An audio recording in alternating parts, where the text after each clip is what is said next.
Lucas capítulo 5, versículo 12 a seguir, diz assim: estando Jesus numa daquelas cidades, veio à sua presença um homem leproso. Vendo a Jesus, prostou-se com o rosto em terra, rogou-lhe, dizendo: Senhor, se quiserdes, podes limpar-me.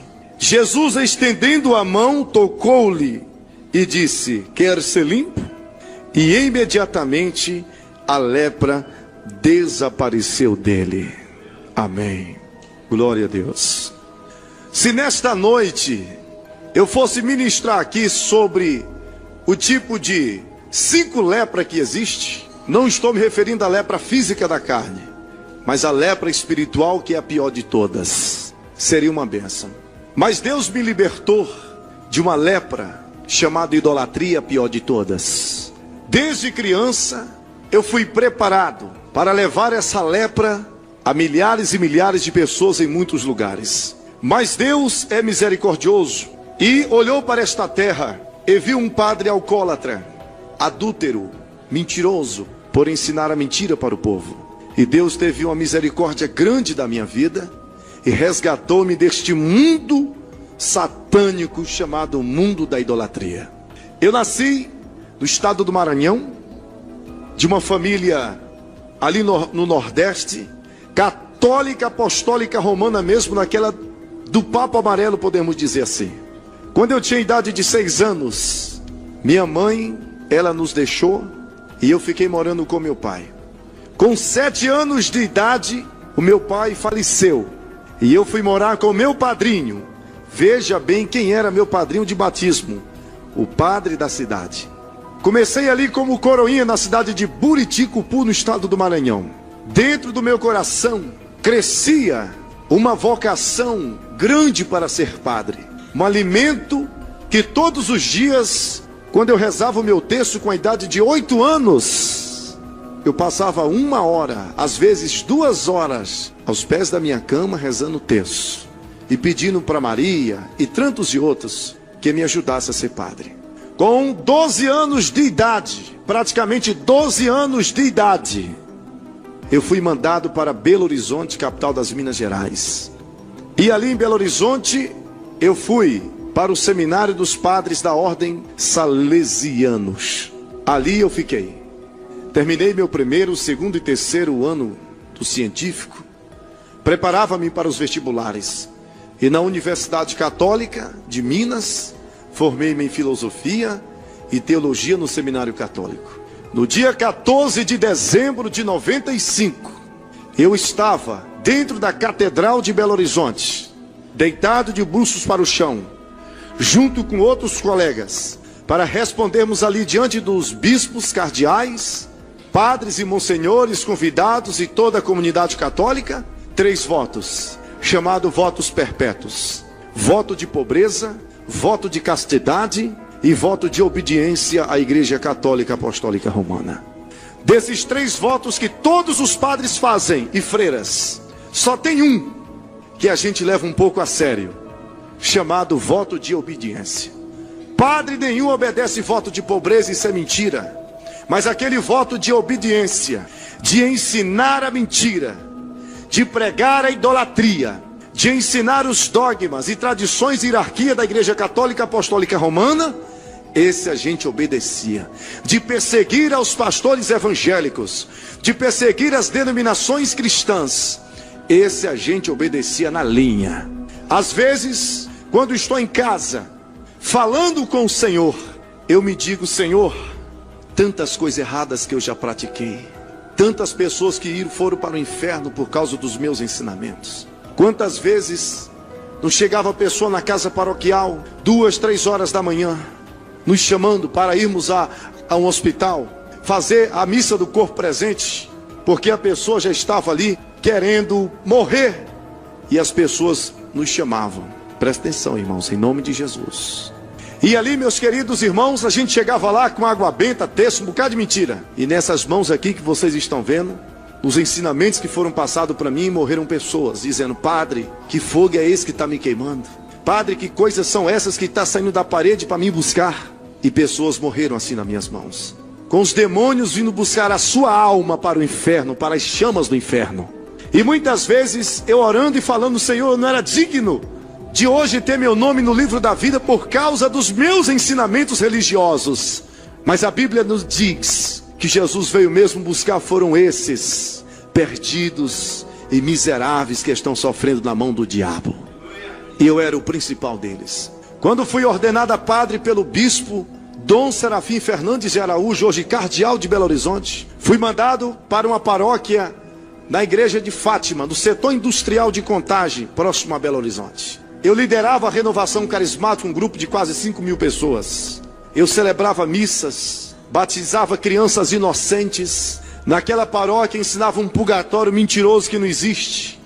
Naquela paróquia ensinava as pessoas a adorar um tal de Santíssimo Sacrário, que também não existe. O Santíssimo Sacrário de Deus está dentro do coração de cada um daqueles que se convertem a Ele.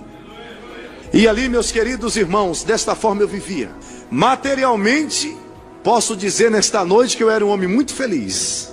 Eu tinha carros bons para me locomover, dinheiro não era problema, muitos amigos, as melhores roupas, os melhores calçados. Hoje tudo que os irmãos estão vendo aqui é pela fé. E ali não me faltava nada. Poderes, celebrava missa com os meus colegas padres, muitas vezes pela Rede Vida regional ali em Minas Gerais. Era uma pessoa querida, amada por todos os católicos. Na renovação carismática eu cantava, eu pulava. E muitas pessoas olhavam para mim e pensavam que eu era um padre feliz. Mas eu não era não. Aquela alegria, ela era uma alegria mentirosa. Ela era uma alegria falsa, uma alegria passageira. Quantas vezes eu terminava de celebrar uma missa carismática e eu e os líderes da renovação carismática, os outros líderes que eram submissos à minha pessoa, a gente entrava no carro e a gente ia beber cerveja. Quantas vezes fizemos isso? Quantas vezes lá no meu quarto, a depressão, a tristeza, a solidão, a angústia se apoderavam da minha alma. E eu ia lá na geladeira da cozinha da casa paroquial e pegava bebidas que eu e meus outros colegas padres a gente tinha, e eu levava para o meu quarto e ia beber. A minha vida espiritual, ela era uma lepra. Ela era uma decadência muito grande. Eu era um homem que chorava entre as quatro paredes, em busca de um consolo espiritual. Muitas vezes me confessava com o bispo, ele dizia: padre, faça uma promessa para santo ou a santa da sua devoção. E eu descia a capela um pecador enxuto e saía da capela um pecador molhado. Da mesma forma, não mudava nada. Velas, terços, rosários, ladainhas, tudo isso eu fiz e não encontrei a paz que minha alma estava necessitada. E eu era um homem enfermo. Eu sofria de uma doença chamada câncer no pulmão. Quando meu bispo me chamou e disse: padre, o senhor vai para Salvador, na Bahia, participar de um encontro vocacional. Chegamos em Salvador, na Bahia, me hospedei na casa de um padre amigo meu, ali da paróquia São Francisco de Assis, e participamos daqueles encontros, persuadindo crianças, adolescentes de 12 a 17 anos de idade a entrar no seminário. Eu escrevi um livro, é muito vendido esse livro, o título dele é Coisas que não posso falar ao púlpito. Grande foi a resistência da Igreja Católica Apostólica Romana para que esse livro não fosse publicado, mas ele foi, para a honra e glória do nome de Jesus.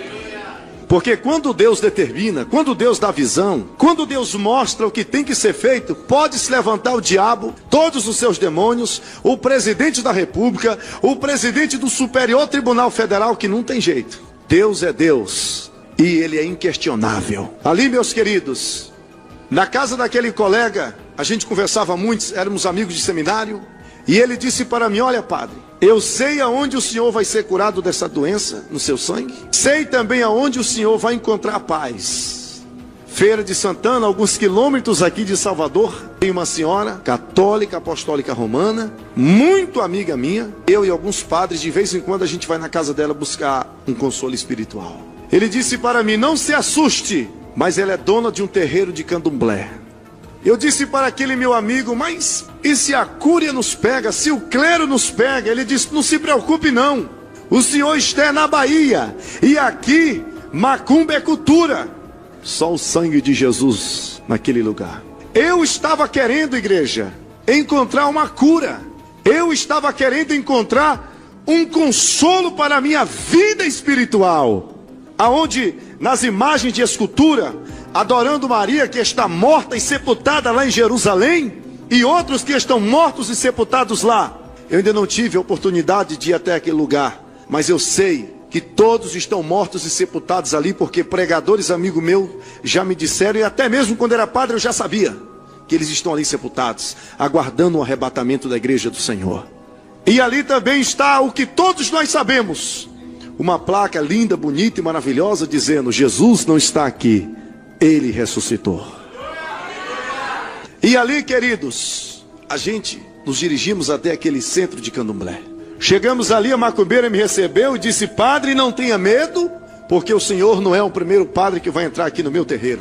Quando eu atravessei aquelas cortinas, que olhei aquele terreiro todo, eu fiquei assim um pouco encabulado e me perguntava: meu Deus, o que esses santos estão fazendo aqui dentro? Era Aparecida do lado, Cosme e Damião do outro, José de um lado, Benedito do outro. E eu questionei a macumbeira, disse: senhora, o que essas imagens fazem aqui dentro? Ela disse: não, padre, eu sou católica, todo terreiro de Candomblé tem essas imagens de escultura. Eu também não quis questionar mais nada, que eu já estava perdido mesmo. A macumbeira pediu que eu tirasse a camisa e o sapato e a meia, e ela me colocou ali no centro daquele terreiro, no centro de uma roda de pólvora de chumbo. Quem aqui já foi em terreiro sabe que é assim.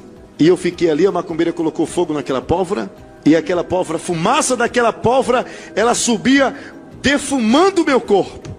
Depois a macumbeira pegava as mãos dela com as minhas, e ela rodava comigo naquele terreiro de Candomblé de um lado para o outro, e me perguntava: padre Robério, o senhor está sentindo algum movimento, alguma coisa assim, um arrepio, uma coisa querendo falar? Eu disse: não, senhora, só minhas pernas muito cansadas.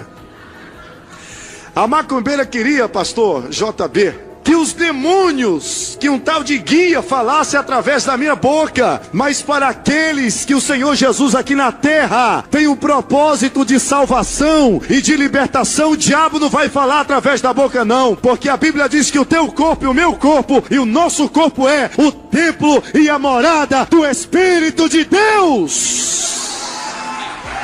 Aleluia! Tem muitos templos aí sendo usados pelo diabo, mas nós, a igreja eleita no Calvário pelo sangue de Jesus, vamos buscar esses templos para que eles possam ser cheios e revestidos da glória e da graça e do poder e do brilho de Deus. Esse é o meu objetivo como pregador da palavra. É o objetivo do nascimento desta igreja, não tenho dúvidas. Foram 6 dias de trabalho.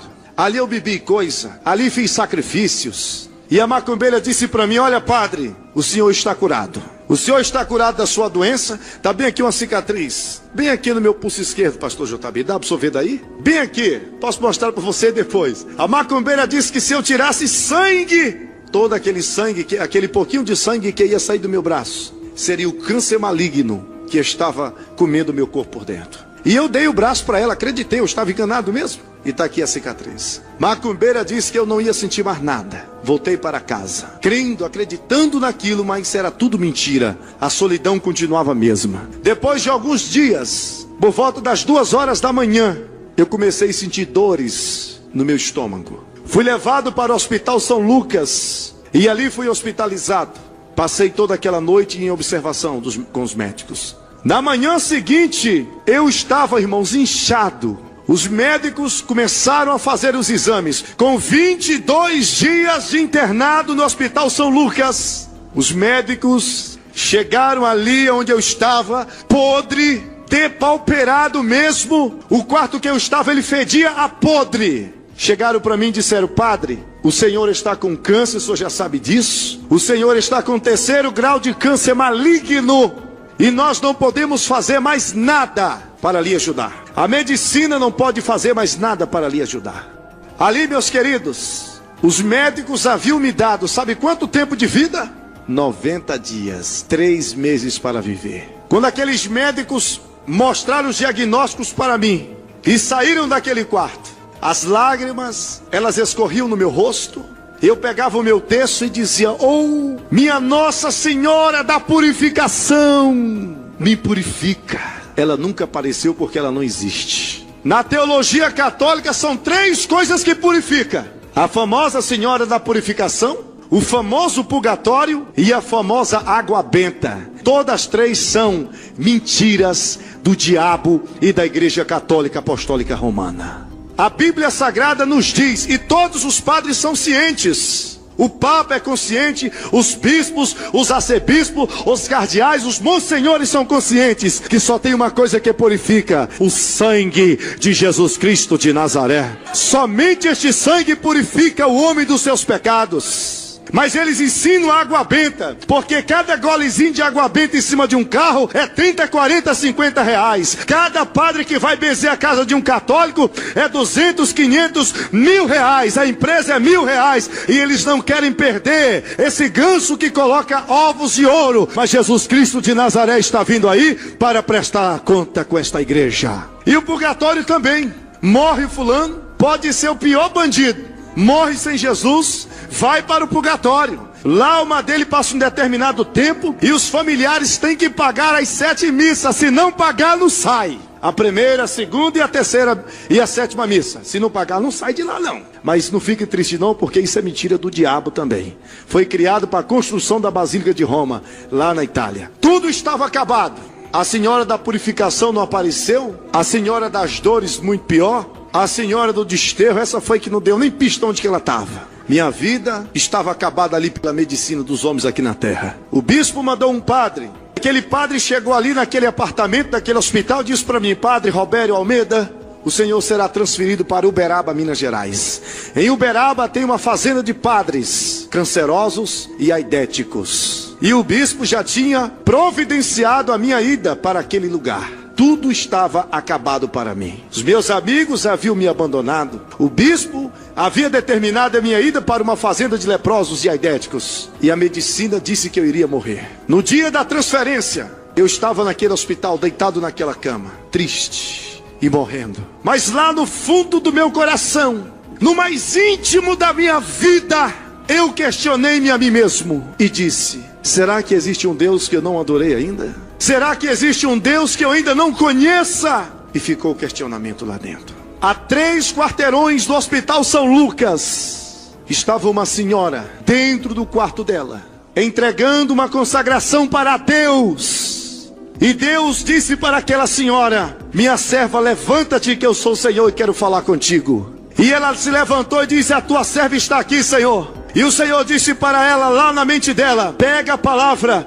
chama teu marido presbítero da minha igreja, que eu tenho uma grande obra para vocês realizar nesse hospital aqui pertinho da tua casa. Vocês vão lá ministrar a ressurreição para o homem que está morrendo. Quando chegaram ali, disseram para aqueles enfermeiros da recepção que Deus havia enviado eles para orar pelo homem que estava morrendo. A enfermeira chegou na porta do meu quarto, disse para mim: padre, lá fora tem uma senhora protestante e ela disse que quer entrar aqui e quer orar pelo senhor. O senhor recebe? Olhei para aquela enfermeira e disse: olha, dona, eu detesto protestantes, eu odeio crentes, mas eu vou morrer, pode mandar entrar. Glória a Deus. Eu era muito ignorante, sem Jesus ainda. A enfermeira chegou para aquela senhora e disse: o padre está lhe chamando. E ela se perguntou para ela mesma: meu Deus, um padre, Senhor? Tu me trouxeste aqui, meu Senhor, para pregar para um padre? Quem sou eu, meu Pai? Oh, mas Deus gosta quando o crente se humilha. Quem sou eu, meu Senhor, para pregar para um padre? Eu nem sei ler muito. Eu só sei dizer que o Senhor salva, que o Senhor cura, que o teu sangue purifica, que quem te aceitar vai para o céu, quem não aceitar vai para o inferno mesmo. E o Espírito Santo disse naquele momento: e minha filha, precisa falar mais alguma coisa? Abre a tua boca, eu vou falar através de ti. E quando aquela senhora chegou ali naquele apartamento que estava fedendo a podre, olhou para mim deitado naquela cama e disse: olhe, padre, eu nem lhe conheço, nem sei a doença que o senhor tem, mas o Senhor me mandou vir aqui orar por ti, e Ele disse que vai te ressuscitar. Jesus te ama, viu, padre? Quando aquela senhora disse que Jesus me amava, as lágrimas escorriam no meu rosto, e eu dizia: Jesus, havia me esquecido deste nome. Havia pedido a minha cura para tantos e outros nomes. Uns estão mortos e sepultados, e outros nem existem. Mas eu havia me esquecido de Jesus. Aquela senhora abriu a Bíblia em João capítulo 11, o versículo 25, aonde o Senhor Jesus diz que Ele é a ressurreição e a vida. E aquele ambiente já começou a mudar. E quando ela dirigiu as mãos para fazer uma oração, aquele apartamento tremia no poder. Quando ela dirigiu até a minha cama, e quando ela colocou as mãos sobre o meu corpo, aquela senhora falava numa língua que eu não havia escutado. Era uma língua que quando aquela senhora falava, a minha carne sacudia em cima daquela cama. E quando ela impôs as mãos sobre o meu corpo, saía poder das mãos daquela irmã. Aqueles ossos que o câncer havia acabado, quando aquela senhora colocava as mãos em cima do meu corpo e ela ministrava a cura no nome de Jesus Cristo de Nazaré, eu sentia quando os ossos estralavam dentro de mim. Eu sentia quando o sangue começava a circular com toda a força dentro do meu corpo. E ela disse: o Senhor está curado em nome de Jesus de Nazaré, o Filho de Deus. Os médicos fizeram novos exames. Sabe o que veio nos exames? Que eu estava com um pulmão novo. Sabe o que veio nos exames? Que eu estava com sangue totalmente purificado, porque Deus havia estabelecido aquela grande bênção para mim. Aleluia!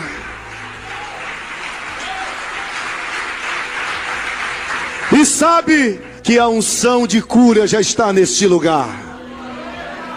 E entraram pessoas aqui hoje enfermas, mas o Senhor mandou dizer: você não vai sair daqui hoje da maneira em que você entrou, porque na saída deste templo, lá naquela porta, haverá anjos, ministros dos céus, ministrando a cura sobre a tua vida, em nome de Jesus. Se você crê, glorifique a Deus. Aleluia! Aleijados irão andar, diz o Senhor. Cegos irão ver. Surdos irão ouvir. Mudos irão falar. Endemoniados irão ser libertos. Creia e contribua para que isso aconteça. Não feche seu coração. Não deixe o diabo fechar o seu coração para ajudar a casa de Deus, porque vocês serão abençoados poderosamente. Ali, meus queridos, tudo estava acabado. Quando foi, com 3 dias eu estava, sabe aonde? Curadinho da Silva, lá no gabinete do bispo. O bispo mandou me chamar e disse: olhe, não diga para ninguém que os protestantes entrou naquele lugar e orou pelo senhor. Nós sabemos que a verdade está com eles, sabemos que eles andam com a verdade, mas nós temos que zelar pelos dogmas da nossa igreja. Diga que o Senhor fez uma promessa para Nossa Senhora de Aparecida e ela lhe curou. Só que eu fiquei calado, não disse nada. Deus disse para mim através daquela senhora naquele hospital: vou te tirar desta cidade e vou te mandar para uma cidade distante. E lá eu já vou preparar um vaso, um pequeno vaso que vai te levar ao meu encontro. Não demorou 3 meses. O bispo Dom Serafim me transferiu para Cuiabá, Mato Grosso. E em Cuiabá fui recebido pelo bispo Dom Bonifácio Piscinini. Fui trabalhar com mais 3 colegas padres numa igreja bonita, rica, ali no centro de Cuiabá, chamado Santuário de Auxiliadora, uma igreja que fica assim no alto. Ali eu tinha o dobro da mordomia de tudo que eu tinha naquela cidade de Belo Horizonte. Passaram-se alguns meses e o bispo me chamou e disse: filho, o senhor vai dar aula para crianças pobres na zona rural de Várzea Grande. Eu ia dar aula de religião, 2ª, 4ª e 6ª. Veja quem Deus usou para salvar um padre. Primeiro dia naquela aula, os meus alunos, diretores e professores e outros alunos me receberam numa festividade. No 2º dia que eu voltei para dar aula de religião naquela escola, pedi que os meus alunos se colocassem de pé e que rezassem uma Ave Maria. Mas eu observava que no meio daqueles alunos havia uma criança que não rezava, mas orava. Quando sentaram-se, uma criança lá no fundo daquela classe levantou as mãos e disse: professor, eu não vim ontem para a sua recepção, mas eu trouxe um presente para o senhor hoje. Posso ir aí? Pode, filho. Quando aquela criança se levantou, o semblante daquela criança era como se fosse o sol meio-dia. Havia uma glória tremenda sobre o rosto daquela criança. E cada passo que ela dava em direção à minha mesa, o meu coração batia forte e cada vez mais forte, que parecia que ele iria sair de dentro do meu peito para fora. Quando aquela criança chegou, colocou as mãos na mochila e tirou um presente. Colocou aqueles presentes na minha mão e disse: Padre, receba esse presente que eu estou lhe dando em nome de Jesus. Quando abri aquele presente, era uma Bíblia Sagrada. Olhei para aquela criança e perguntei: qual o seu nome? Ele disse: meu nome, padre, é Daniel. Disse: Daniel, quantos anos você tem? Tenho 11 anos. Você é católico ou protestante? Ele encheu o pulmão e disse: padre, eu sou crente, filho de pastor, lavado, comprado, transformado, redimido e resgatado pelo sangue de Jesus. Aleluia! Todos os dias o Daniel levava um folheto para mim e dizia: olha, padre, Jesus te ama e ele tem um propósito na sua vida. Você não tem medo de falar isso para mim? Não tenho não, padre, porque eu estou falando em nome do Senhor dos Exércitos. CDs de testemunho, CDs de louvor, folhetos para me ler. Eu fui discipulado por uma criança de 11 anos de idade. Um dia ele chegou e disse: olha, aqui é meu convite de aniversário, eu vou fazer 12 anos. E o Senhor é o meu convidado especial. Não, filho, eu não posso ir na sua casa, Deus me livre, casa de pastor. Mas o senhor vai porque Deus vai lhe levar. Quando foi no outro dia, Deus me incomodou, chamei um coroinha e disse: filho, você sabe onde é este endereço? Aí, sim, senhor, vamos lá, às 6 horas da tarde. Passei na casa do meu coroinha, peguei ele e fui para a casa daquela criança. Quando cheguei lá, me apresentou meu pai, pastor Oséias, e eu disse lá dentro de mim mesmo: minha Nossa Senhora. Quando eu peguei na mão daquele pastor, minhas pernas tremiam tanto que parecia que eu ia cair no chão. Olha, padre tem medo de pastor, que é uma barbaridade. Não é só de pastor não, de qualquer crente cheio do Espírito Santo. Ali, meus queridos irmãos, participamos daquela festa. Fui bem recebido. Eu estava ali pegando mais um pedacinho de bolo, já me sentindo assim como se fosse da família. Porque quando a gente está no meio dos crentes é assim mesmo. Um adolescente uns 13 anos chegou para mim e disse: padre, os padres estudam muito a Bíblia todinha, filha. De Gênesis a Apocalipse, de Apocalipse a Gênesis, de frente para trás, de trás para frente. E dei ali uma aula de teologia para o menino. Garoto disse: muito bem, padre. E por que vocês conhecem tanto a Bíblia, padre, e não falam a verdade? Ah, meu irmão, nesta hora o negócio apertou pro meu lado. Quando o menino começou a arrochar: padre, o senhor sabia que os mentirosos vão para o inferno? Padre, o senhor já leu lá que Deus amaldiçoa a bênção dos sacerdotes, que divide a honra e a glória de Deus aqui na terra? Eu disse: espera aí, meu filho, onde é o banheiro, pelo amor de Deus? É ali.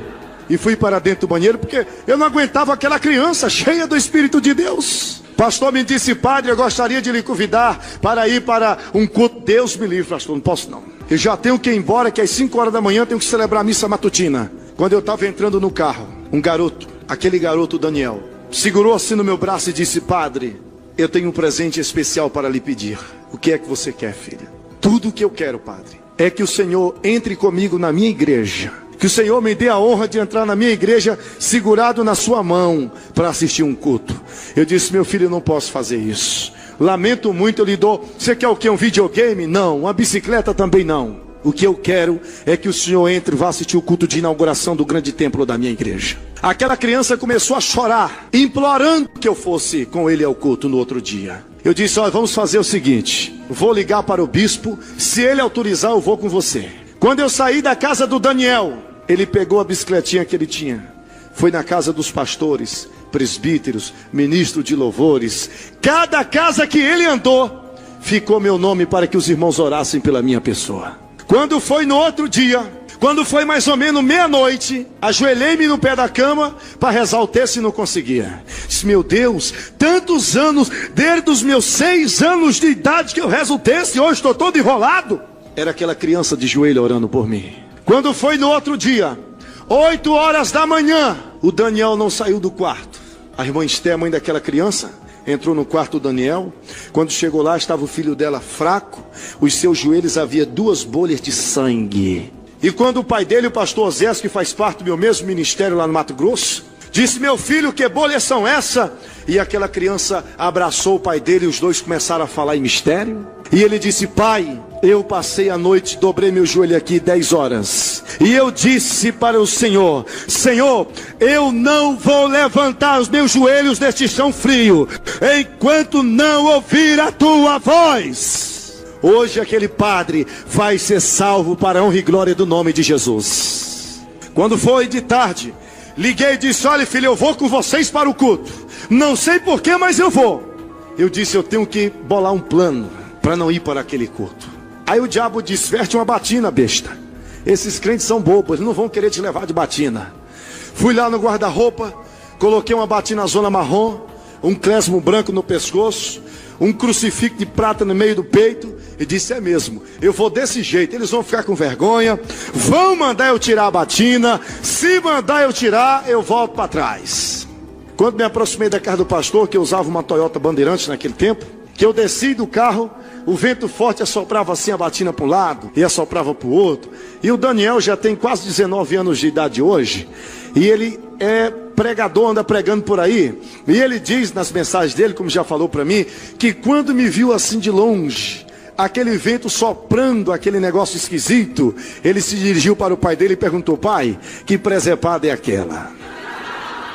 E quando eu cheguei próximo ao Daniel, pastor João, ele olhou para mim e disse: padre do céu, que susto o senhor me deu. Eu disse: por quê, filho? Quando eu vi o senhor descer com esse vestido, disse: o padre não veio, mas mandou uma freira. Ali, queridos, o pastor disse: padre, deixa eu conversar com o senhor particular. Eu disse: é agora, vai já mandar eu tirar. Eu disse: olha, pastor, eu só posso ir se for assim.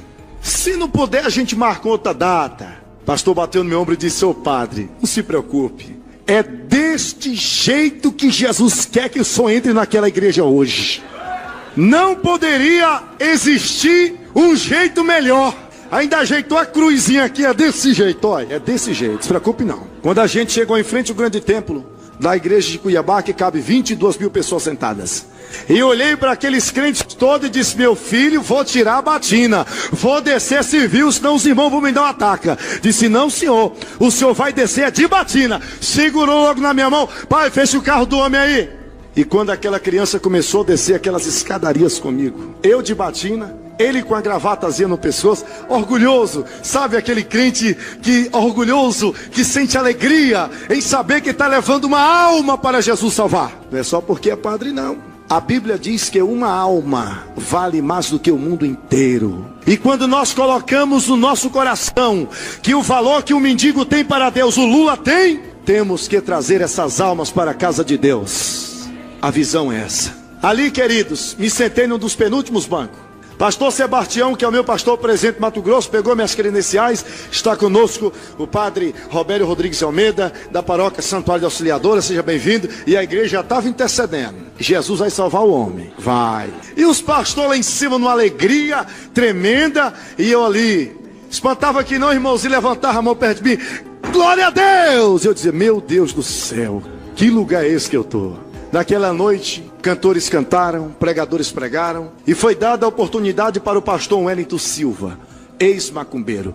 Quando aquele homem testemunhava o que Deus havia feito na sua vida, eu chorava lá atrás como uma criança, dizendo: é verdade, porque ele também fez da minha. Quando ele fazia o apelo, mais de 500 pessoas estavam na frente. Mas o diabo havia cauterizado minha mente dizendo: tu és padre, tu tem casa boa, carro bom, poder nas tuas mãos, tua família te ama porque você é padre. Não faça isso. E eu fiquei na minha, olhando para o relógio: tá para acabar, tá para acabar. Quando o pregador disse: vou fazer o apelo pela última vez, o Espírito Santo pegou aquele garoto naquele coral de quase 15 mil adolescentes. Pastor Sebastião pegou o microfone e disse: a igreja faça silêncio, porque Deus vai operar um milagre grande.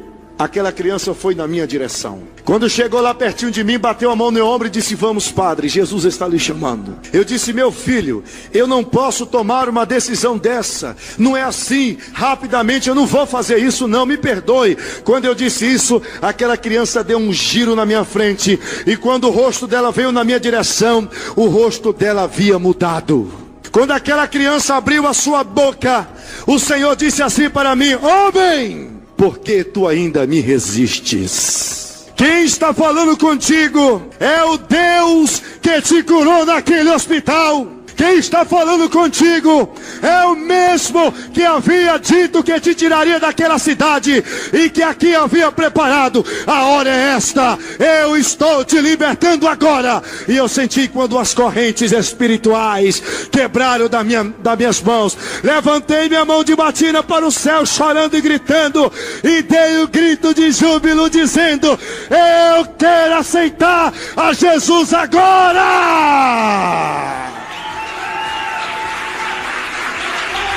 Aleluia! Lá na frente, quando dobrei meu joelho, aquele garoto disse: tire a sua batina. Quando eu tirei a batina que fiquei civil, ele me perguntou: o senhor acredita do batismo com o Espírito Santo? Eu disse: acredito. Ele levantou as mãos dele para o céu e ele ministrou uma oração sobre minha cabeça. E quando ele disse receba, eu comecei a pular no meio daqueles irmãos e a falar em línguas de anjos. Foi isso que Deus fez em minha vida. Estou terminando. Quando cheguei ali na casa paroquial, as televisões no outro dia noticiavam a minha conversão. O bispo me chamou e disse: padre, que loucura foi essa? Vou chamar a Rede Globo aqui, TV Cuiabá, e o senhor vai dizer do meu lado que os pastores lhe persuadiram, que lhe prometeram dinheiro e fez lá um bocado de coisa.